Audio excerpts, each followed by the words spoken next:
नमस्कार दोस्तों, 69,000 शिक्षक भर्ती में आरक्षण घोटाले को लेकर के 5 महीने से इको गार्डन धरना स्थल के अंदर प्रदर्शन कर रहे अभ्यर्थियों का बिल्कुल सब्र का बांध टूट चुका है और आज वो इको गार्डन के बाहरी गेट के बाहर धरने पर बैठ गए और विधानसभा कूच करने की भी बात कर रहे हैं। हालांकि पुलिस की मुस्तैदी इतनी ज्यादा है कि शायद ये यहाँ से पर मार पाए आगे।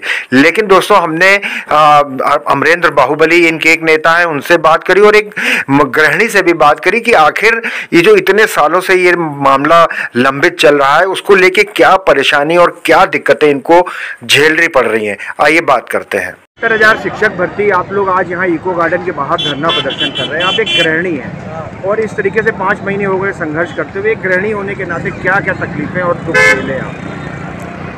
मैं मुक्ता कुशवाहा प्रयागराज से हूँ और 69,000 शिक्षक भर्ती में जो आरक्षण का घोटाला हुआ है उसमें मैं एक पीड़ित अभ्यर्थी हूँ। बड़ी तकलीफ होती है कि जब बेटी को पढ़ाया जाता है, लिखाया जाता है और उनको मतलब ये सिखाया जाता है कि आप अपने पैरों पे खड़े हो। जब हर कोशिश करने के बाद कि हम आज मतलब हर संभव कोशिश है, कटाफ पार किए, सब कर लिए, उसके बाद भी आज नौकरी में नहीं है, तो उसकी वजह सिर्फ और सिर्फ ये योगी सरकार के द्वारा किया गया 69,000 शिक्षक भर्ती आरक्षण घोटाला है, जिसकी वजह से आज हम इन सड़कों पे बैठे हैं। मैं एक गृहिणी हूँ, एक माँ हूँ, एक पत्नी हूँ। मेरा बच्चा 2.5 साल का है। यहाँ पे अपनी न्याय की मांग करने के लिए मुझे मेरे बच्चे से उसका दूध छुड़ाना पड़ा। आज मेरा बच्चा जिस स्थिति में है मैं बता नहीं सकती कि छोटा बच्चा है, देखने वाले कोई नहीं है।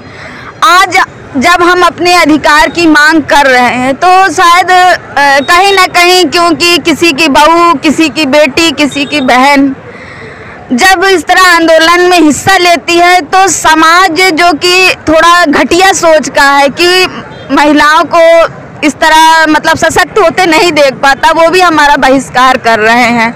आज मैं अपने हक की न्याय की बात करने के लिए मैं यहाँ पर हूँ। मुझे बहुत सारी विसंगतियों का सामना करना पड़ रहा है। मेरे पति, अभी मैं परसों उनको हॉस्पिटल से डिस्चार्ज करके आई हूँ, उनको डेंगू हो गया है। वर्तमान में स्थिति उनकी बहुत अच्छी नहीं है, वो ठीक से उठ बैठ नहीं पा रहे हैं। लेकिन कंडीशन ये है कि मुझे उन्हें छोड़कर, चाहे कहिए किस्मत के सहारे, चाहे पड़ोसी के सहारे, मैं यहाँ हूँ। क्योंकि मुझे लगता है कि अगर आज मैंने ये आवाज़ नहीं उठाई तो शायद हमारी आगे आने वाली पीढ़ियां गूंगी हो जाएंगी, उनसे उनका अधिकार छीन लिया जाएगा, उनका आरक्षण छीन लिया जाएगा। मैं बस यही चाहती हूँ कि जिस तरह हम बहनें यहाँ आकर अपने अधिकारों के लिए लड़ रहे हैं, ये जो समाज के ठेकेदार बनते हैं, ओबीसी एससी समाज की राजनीति करते हैं, उन सभी को शर्म आनी चाहिए कि आज आपका वर्ग, आपके वर्ग के अभ्यर्थी यहाँ बैठे और आप लोग शासन सुख भोग रहे हो। अरे शासन सुख भोगने के अलावा भी आप एक सामाजिक प्राणी हो, एक लोकतांत्रिक देश में नेतागिरी कर रहे हो और आपका ये कर्म कुकर्म से कम नहीं है। सभी लोग आए, हमारा साथ दें, नहीं तो आज इस जो हम लोग यहाँ धरना कर रहे हैं, आज हम लोग इतना व्यथित हो चुके हैं, कुंठित हो चुके हैं कि शायद अब ये लग रहा है या तो हमें हमारा अधिकार मिलेगा, हम यहाँ से न्याय पाएंगे, या हमारी लाशें हमारे घर जाएंगी। देखिए, अमरेंद्र सिंह बाहुबली मेरा नाम है और ये पिछड़े दलित समाज ने मुझे दिया है। अमरेंद्र मेरे बाप ने दिया था, पिछड़े दलित समाज ने बाहुबली दिया है। जब 69,000 शिक्षक भर्ती आप लोग काफ़ी दिनों से इको गार्डन में धरना प्रदर्शन कर रहे हैं और आज आप बड़ी संख्या में यहाँ गेट पे ही बैठ गए हैं, महिलाएं भी बड़ी संख्या में हैं, क्या कहना चाहेंगे, क्या प्रोग्राम है आज? देखिए, हम लोगों ने गांधीवादी तरीके से इस उत्तर प्रदेश सरकार को बहुत मौका दिया कि हम लोगों को न्याय, राष्ट्रीय पिछड़ा वर्ग आयोग की रिपोर्ट है, उस रिपोर्ट को उत्तर प्रदेश की सरकार लागू कर दे।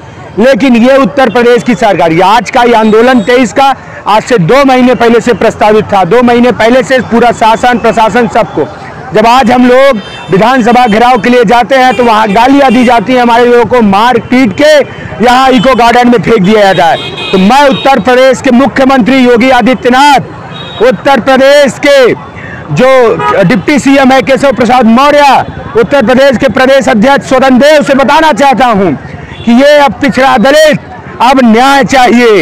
इसी रोड पे बैठेंगे, इसी रोड को जाम करेंगे, 1 बजे विधानसभा घेराव करेंगे फिर से।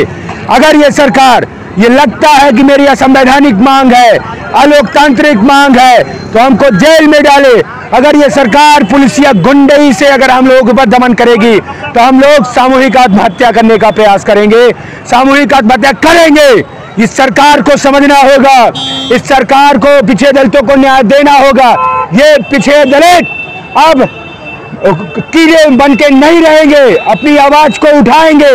उत्तर प्रदेश में पिछड़े दलितों की वजह से सरकार बनती है, ये इस सरकार को समझना चाहिए।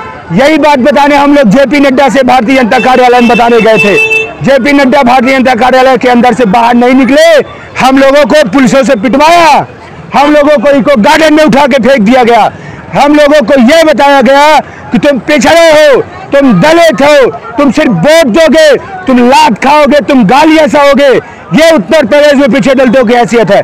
पिछड़े दलित आज 5 महीने से इस अघोषित जेल में बैठे हैं।